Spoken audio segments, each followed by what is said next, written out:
ये कहानी है 50 साल की एक चालाक औरत की। मैं हमेशा कोशिश करती हूँ कि मैं आपके लिए एक अच्छी से अच्छी मूवी ढूंढ कर ला पाऊँ। अगर मैं इस बात में मैं थोड़ी सी भी सफल हूँ तो चैनल को सब्सक्राइब और लाइक शेयर ज़रूर करना। तो कहानी शुरू होती है डेनमार्क सिटी के लिस्टरीन एरिया के जंगलों से, जहाँ एक फैमिली पीटर, एनी और उनकी दो ट्विन बेटियाँ रहती थी। पीटर प्रोफेशनली एक टॉप क्लास सर्जन था और वही एनी एक लॉयर थी जो स्पेशली माइनर्स के लिए फाइट करती थी, और अपने इस काम के लिए वो सिटी में काफ़ी फेमस थी। ऊपर से इतनी परफेक्ट दिखने वाली इस फैमिली में एनी खुद को बहुत अकेला समझती थी। तभी हम चार्ली को देखते हैं जो एनी की बेजान जिंदगी में रंग भरने आ चुका था। चार्ली के आने से एनी की दोनों बेटियां उसे वेलकम गिफ्ट में की चेन देती हैं, जो कि शायद चार्ली को पसंद नहीं आया क्योंकि अगले दिन वो की चेन एनी को घर के बाहर मिला। पर एनी यहाँ सोचती है कि शायद ये गलती से गिर गया होगा, तो वो उसे वापस करने चार्ली के रूम में जाती है जहाँ उसे एक 18+ बुक मिलती है। तो एनी चार्ली से पूछती है, क्या मैं जान सकती हूँ तुम इससे क्या पढ़ रहे हो?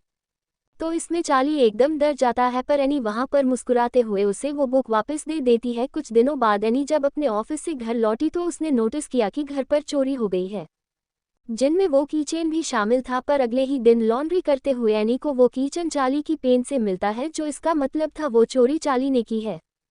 चार्ली शुरू से ही नोटोरियस टाइप का लड़का था, तो एनी को उसे सुधारने का इससे अच्छा मौका तो कभी नहीं मिलता। तो वो अपने लॉयर वाले अंदाज में चार्ली से कहती है, अगर तुम चाहते हो तुम्हारी इस हरकत के बारे में किसी को पता न चले तो तुम्हें सारे फैमिली फंक्शंस में, पिकनिक्स में शामिल होना होगा। इसके लिए चार्ली मान जाता है और अगले ही दिन पिकनिक में वो अपनी दोनों बहनों के साथ बहुत एंजॉय करता है।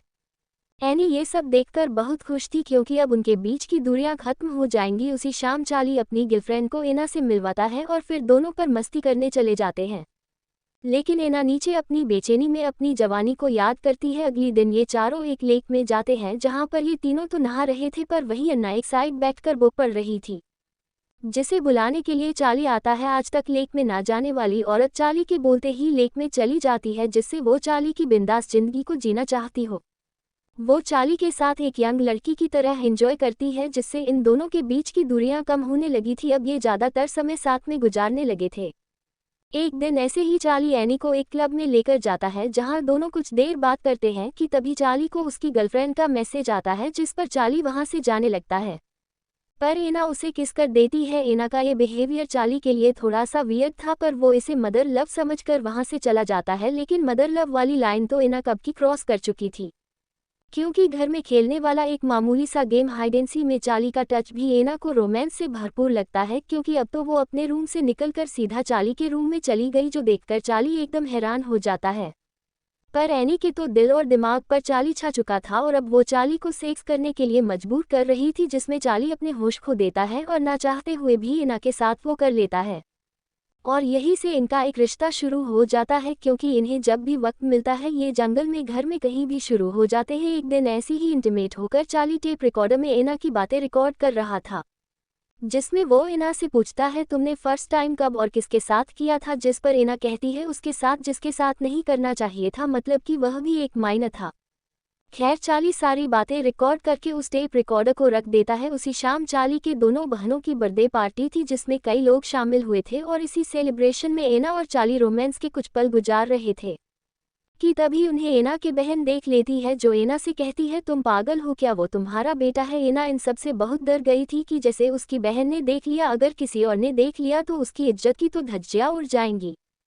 इसी चक्कर में वो चार्ली से दूरियां बना लेती है, जो कि चार्ली को थोड़ा भी अच्छा नहीं लगता और वो पागलों की तरह एक पेड़ पर चढ़कर उसके सारे फल नीचे फेंकने लग जाता है। वहां पर सिचुएशन काफी ऑकवर्ड हो गया था, जिस पर सब लोग चार्ली को छोड़कर चले जाते हैं। तो वो उसी लिस्करीन जंगल में चला जाता है जहां उसे मनाने एनी जाती है और उसे समझाकर वापस ले आती है, जहां पीटर डिसाइड करता है कि वो चार्ली के साथ कुछ टाइम स्पेंड करेगा, जिसके लिए दोनों ही जंगल चले जाते हैं। वही एना अपने घर पर अपनी बेटियों को क्वीन ऑफ द हॉट की स्टोरी सुना रही थी, जिसमें क्वीन का करैक्टर बहुत जालिम था। वो गलती करने वाले को सीधा मौत की सज़ा सुनाती है। ये हमें अगले ही दिन पता चल जाता है जब पीटर और चार्ली जंगल से वापस आते हैं।